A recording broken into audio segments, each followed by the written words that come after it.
नमस्कार दोस्तों, आज की डिबेट संगीत रागी प्रदीप भंडारी और आलोक शर्मा व आशुतोष उर्फ कालुतोष के बीच होने वाली है। दोस्तों, दोनों प्रवक्ता व जनता ने मिलकर आलोक शर्मा व आशुतोष की हेकड़ी निकाल दी, क्योंकि आज की डिबेट चल रही थी बिहार इलेक्शन और मोहन भागवत के बच्चों वाले बयान पर। आलोक शर्मा व आशुतोष जनता के सवालों से घिर गए। आज लाइव डिबेट में कांग्रेसी आलोक शर्मा इतना बौखला गए कि जनता को ही धमकाने लगे कि तुम लोग मोदी से सवाल क्यों नहीं पूछते हो। साथ ही आज फिर से आशुतोष का दोगलापन एंकर ने एक्सपोज कर दिया। चलिए देखते हैं डिबेट में आगे क्या होता है, और साथ में अच्छी लगे तो लाइक और कमेंट जरूर करना। चैनल पर पहली बार आए हैं तो सब्सक्राइब करना ना भूलें। धन्यवाद। ये टीवी वाले भाई पिक्चर चालू करो बे। हम किसी तरह की कोई काम नहीं करेंगे, लेकिन हिंदू मुसलमान जरूर करेंगे, चाहे वो मोहन भागवत जी हो, चाहे बीजेपी के प्रवक्ता हो। मुख्य जो उद्देश्य है वो हिंदू मुसलमान कैसे करके, क्योंकि अब बिहार का चुनाव आ गया, दिल्ली का चुनाव था, दिल्ली में बहुत सारे घुसपैठिए आ गए थे, दिल्ली का चुनाव समाप्त हो गया, अब सारे घुसपैठिए अपने घर चले गए और सरकार बड़ी शांति से काम कर रही। अब बिहार में सारे घुसपैठिए घुस गए, थोड़े दिन बाद वो बंगाल में चुनाव होगा तो सारे घुसपैठिए वहां घुस जाएंगे। अरे देश के गृह मंत्री हैं आप कह रहे हैं सब घुसपैठिया समस्या। 11 साल से पकौड़े तल रहे थे सरकार में बैठ के, केवल आप एमएलए खरीदने का और 50-50 खोखों में सरकार गिराने का काम कर रहे थे क्या?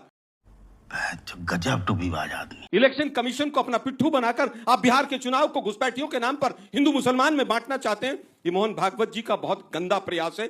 ये प्रयास बिहार की जनता और देश की जनता स्वीकार नहीं करेगी। ठीक है मिस्टर रागी, ये मंशा है हिंदू मुस्लिम करने की। कि आलोक जी ने कहा कि घुसपैठियों को आपने भगाया कि नहीं।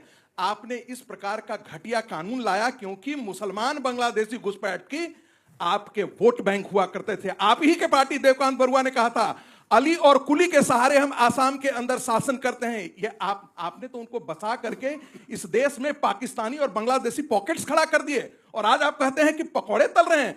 पता नहीं हर डिबेट में कहते हैं पकौड़े तल रहे हैं, क्या पता नहीं पूर्वजन्म में क्या थे, पकौड़े तलने वाले थे या क्या थे, मुझे नहीं मालूम, लेकिन हर समय पकौड़े तलने की बात करते हैं। अरे भाई, पकौड़े तलने की बात नहीं है, ये भारत के सिक्योरिटी के लिए खतरा है, क्योंकि आपने बांग्लादेशी पॉकेट्स यहां पर खड़े कर दिए हैं। और ये किसकी पाप की देन है? ये कांग्रेसियों की और वामपंथियों की पाप की देन है। और इस देश के मुसलमानों ने इस देश के साथ गद्दारी करते हुए उनको सिटीजनशिप राइट दिलवाया, उनको राशन कार्ड की व्यवस्था करी, और ये सारे इसलिए हुआ क्योंकि वो मुस्लिम थे। मुस्लिम भाईचारा के अंदर इस देश के अंदर इतना बड़ा अन्याय किया गया है। आने वाले दिनों में देश के लिए खतरा है। सबसे पहले तो मैं संगीत रागी की इस प्लेटफॉर्म से भूरी निंदा करता हूं, क्योंकि भारत के मुसलमानों को ये कंडेम कर रहे हैं।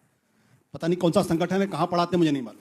देखिए मैंने आपको नहीं बोला। सुन लीजिए, मैंने आपके बीच में नहीं बोला। मैंने भारत के हिंदुस्तान के भारतीयों ने मैंने कहा कि इस देश के मुसलमान आपके खिलाफ एफआईआर दर्ज होनी चाहिए। समर्थन करते हैं। किस बात करते हैं आप लोग? बिल्कुल हम करते हैं। बिल्कुल एफआईआर दर्ज होनी चाहिए ना। आप कांग्रेसी प्रवक्ता हैं, आप बिल्कुल एफआईआर दर्ज होनी बिल्कुल ही नहीं है।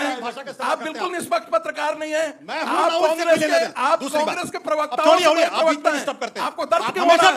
आपको दर्द क्यों हो रहा है? इस पूरे मंच में मैं देख रहा हूं बड़ी संख्या में हमारी बच्चियां हैं, महिलाएं हैं। इससे ज्यादा महिला विरोधी बयान हो नहीं सकता। अगर मैं गलत कह रहा हूं तो बच्चियां खड़ी होकर बोले मैं गलत कह रहा हूं। एक ने भी नहीं बोला। ये महिलाओं का अधिकार है। गलती बोल रहे हैं।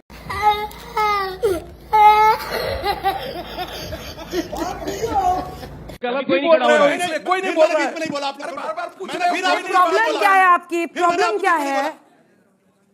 मतलब महिलाएं क्या है इस देश के? ये उनका अधिकार है। एक बच्चे पैदा करे, 2 करे, 3 करे। आपको महिलाओं की चिंता ही नहीं है। बच्चों का चेहरा देखिए। कह रहे हैं क्या बहस कर रहे हैं ये? कहां से क्या बोल रहे थे? थे? सही बात कर रहा हूं। लेकिन आशुतोष जी हम एक सेकंड, अरे हम तो हमारे 2 किससे दिया था? मैं छोड़िए ना। छोड़िए ना। काहे आप मेरी बात काहे छोड़िए? तब औरतों का अपमान नहीं हो रहा था। तब औरतों का अपमान की बात आप छोड़ दीजिए। गांधी वाड्रा परिवार की बात मैं नहीं बोला। फिर शुरू हो गया। मैं सवाल पूछ रही हूँ उनसे, प्लीज। आप तब महिलाओं का अपमान नहीं हुआ था। हम तो हमारे तो बात पे करिएगा। बस हवा निकल गई। कोई कैसे नहीं? तो हम स्वयंसेवक शादी नहीं करता है। कहां करता है? पढ़ रखे हो? आप ही लोग बोलते मोहन भागवत ने शादी की। मोहन भागवत जी ने शादी की। भैया तुमको पता ही। मोहन भागवत जी ने शादी की। प्रचारक और स्वयंसेवक। मोहन भागवत जी ने शादी की। क्या मूर्खतापूर्ण बात। मोहन भागवत जी ने शादी की। हाँ, जवाब दीजिए ना। अपने आप को मोहन भागवत जी ने शादी की। अरविंद केजरीवाल का। मोहन भागवत जी, हाँ नाम जवाब दीजिए ना। अरे मोहन भागवत हाँ नाम प्रचारक हैं राष्ट्रीय स्वयंसेवक संघ के। आप सारे स्वयंसेवक प्रचारक नहीं होते हैं। भाई, जब आप थोड़ा बात- सा अकल लगा लो। अरे मोहन थोड़ा भागवत जी ने सा शादी अकल की है, लगाओ। शादी में आप करवा ली बेइज्जती।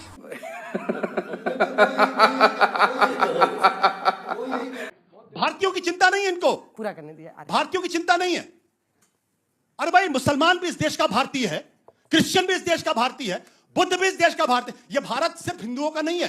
तो जब आप डेमोग्राफिक डिविडेंड की बात करते हैं तो वो सिटीजनशिप के कॉन्सेप्ट में भारतीयों के संदर्भ बात की जाए, ठीक। लेकिन आपका दिमाग में कुछ और बसा हुआ। तो हिंदू मुसलमान करते जाओ, करते जाओ, करते जाओ। मुसलमान ये विकृत मुसलमान करते मानसिकता जाएं। है। देश में खाली विकृत मानसिकता है। मुसलमान रागी जी। राहुल गांधी की तरह देश में खाली मुसलमान करते जाए क्या? हम जनगणना नहीं कराएंगे, यही हिंदू मुसलमान करेंगे। हम लोगों को भ्रमित करेंगे। जब जब जिस राज्य में चुनाव होगा वहां घुसपैठियों का मुद्दा उठाएंगे। अपनी जिम्मेवारी कभी नहीं लेंगे। हम देश के गृह मंत्री कभी जिम्मेवारी नहीं लेंगे। दुर्भाग्य यह है कि यह हिंदू मुसलमान अब चल नहीं रहा है। आज इसलिए तिलमिलाए हुए हैं कि अब फिर दोबारा हिंदू मुसलमान ले आओ। अरे भाई, आपने SIR के माध्यम से जो बिहार में किया, बिहार की जनता जाग गई कि ये सरकार किस तरह से वोट चोरी करके सरकार बनती है। इसलिए SIR हिंदू से आप मुसलमान ध्यान लाया गया। भटकाने के लिए ये मुद्दा लेकर आए हैं क्या? मोहन भागवत जी ने 100 साल पर ये मेरा कहा। प्रश्न आलोक सर से है कि जैसा आपने शुरू में बोला कि सरकार एक्शन लेने से डरती है, तो मैं आपसे कहना चाहूंगा कि सरकार एक्शन लेने से नहीं डरती है। सरकार इस चीज से डरती है कि देश के माहौल खराब ना हो जाए, क्योंकि सरकार ने जब जब एक्शन लिया है इसके खिलाफ तब तब देश का माहौल खराब हुआ है। और इसका एक बेहतरीन एग्जाम्पल शाहीन बाग का है। नहीं, मुझे लगता है कि शाहीन बाग में बहुत लंबे समय तक एक धरना रहा और शांतिपूर्वक रहा, लेकिन NRC जो यही सरकार लाई, इन्हीं के मुख्यमंत्री आसाम के जो थे, उन्होंने मना कर दिया कि हम NRC लागू नहीं करेंगे। बीजेपी के मुख्यमंत्रियों ने मना किया। दुर्भाग्य यह है कि बीजेपी जो कानून लाती है उसी के साथ नहीं खड़ी होती है, क्योंकि इनका मकसद केवल और केवल हिंदू मुसलमान करना होता है, वास्तव में घुसपैठियों को वापस भेजने का नहीं होता है। चल झूठा। मैं बिहार से बिलोंग करता हूं और यहाँ पे कहीं ना कहीं मामला बिहार सेंट्रिक इसलिए मनाया जा रहा है क्योंकि बिहार का इलेक्शन आ रहा है। पहले ये बात आई कि SIR के मुद्दे को दबाने के लिए ये मोहन भागवत जी ने ये बयान दिया है। तो दो बातें हैं मेरी। एक, SIR का जो मुद्दा है उसमें राहुल गांधी हमारे बिहार में आके कैंपेन करते हैं, जिनमें उनकी गाड़ी पे रेवंत रेड्डी बैठते हैं, उसके बाद तमिलनाडु के तेलंगाना के CM बैठते हैं, वो जो अपने स्टेट में बैठ के एक समय पे बिहारी लोगों को बिहारी DNA को गाली दिया जाता है। वो आ रहे हैं वोटर अधिकार यात्रा में हमारे अधिकार के लिए लड़ने। क्या वो हमारे अधिकार के लिए लड़ पाएंगे जिन्होंने एक समय पे हमें गाली दिया था? हाँ, रेवंत रेड्डी पर जरूर दीजिएगा। मैं समझता हूं कि रेवंत रेड्डी हो और चाहे स्टालिन हो, कभी भी उन्होंने गालियां नहीं दी। अब सबने बोला, इन्होंने बोला कि रेवंत रेड्डी ने गाली नहीं बकी। रुकिए भाई, रुकिए। उन्होंने बोला कि रेवंत रेड्डी ने गाली नहीं बकी। ये रहा वीडियो, ये देखिए। हर राज्य का बिहार DNA से तेलंगाना DNA बेहतर है। ये कोई किसी राष्ट्रवादी की मेरा सवाल आलोक जी से, हम दो हमारे दो का जो नारा आया था इमरजेंसी के टाइम पे, आप बताना चाहेंगे कि वो कैसे इंप्लीमेंट किया गया था इंडिया में? कितने सारे लोगों की जो डेथ हुई थी इमरजेंसी के टाइम पे, सिर्फ वुमेन का ही अधिकार नहीं, मेल्स के भी अधिकार को बहुत ज्यादा वायलेट किया गया था। जब ममता बनर्जी बंगाल में बांग्लादेश से वोटर्स को बुलाती है, उनको आधार कार्ड देती है, राशन कार्ड देती है, वोटर ID देती है, तब आप लोग सब लोग उनके साथ जाके, क्योंकि आप जानते हैं कि हाँ उनके पास फॉल्स वोट है, वो जीत जाएंगे, तो आप उनके साथ जाके गठबंधन कर लेते हैं। आप उनके साथ जाके गठबंधन कर लेते हैं और हमारे देश के फ्यूचर को आप लोग गर्त में डालना चाहते हैं। यही चीज के लिए आज हमारे बच्चों को हमारे देश की यूनिवर्सिटी में एडमिशन मिल नहीं रहा है। हमारे देश के लड़कों को आज राशन कार्ड जिनका वो हकदार है वो उनको मिल नहीं रहा है, जस्ट बिकॉज उन पे बांग्लादेशियों का कब्जा है। वहां पे सर ने मुसलमानों की। ठीक है, बैठे। चलिए आइए करके जवाब दीजिए। छोटे 2-3 ठीक है, आप इससे सवाल शुरू मुझसे आए करते हैं। हैं। देखिए, कोई भी नहीं चाहता कि घुसपैठिए हों। दुर्भाग्य है कि देश के अंदर घुसपैठिए हैं। हमारी ज्योग्राफिकल कंडीशंस इस तरह की थी और मैक्सिमम फेंसिंग भी कांग्रेस के समय में, मनमोहन सिंह जी के समय पे हुई। कुछ कमियां रही होंगी, उनको पूरा करना इस सरकार का काम था। जब पूरी, अरे भाई ये बीच में बोलने का बहुत सीरियस विषय है। हम बोलते हैं लेकिन दुर्भाग्य, जब सीरियस क्या यार ऐसे आज जिस हालत में देश चला गया है, इनोवेशन समाप्त थे, MSME समाप्त थे।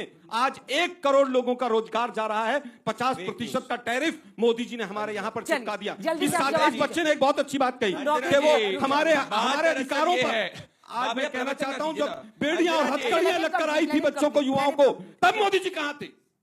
बेड़ियां और हथकड़ियां लगकर अमेरिका ने हमारे लोगों को यहां पर भेजा। क्या वो युवा नहीं थे? नहीं, आप एक सवाल नहीं पूछते हैं, आपको केवल और केवल मुसलमान को। बैठ जाओ। उसको डांटिए सर, मत। बच्चा इतने गुस्से में तो यहाँ हम लोग डर जाते। जिस तरह तुम वीडियोस देखते हो बेटा, सब्सक्राइब क्यों नहीं करते? इस बार जरूर करना, बहुत पुण्य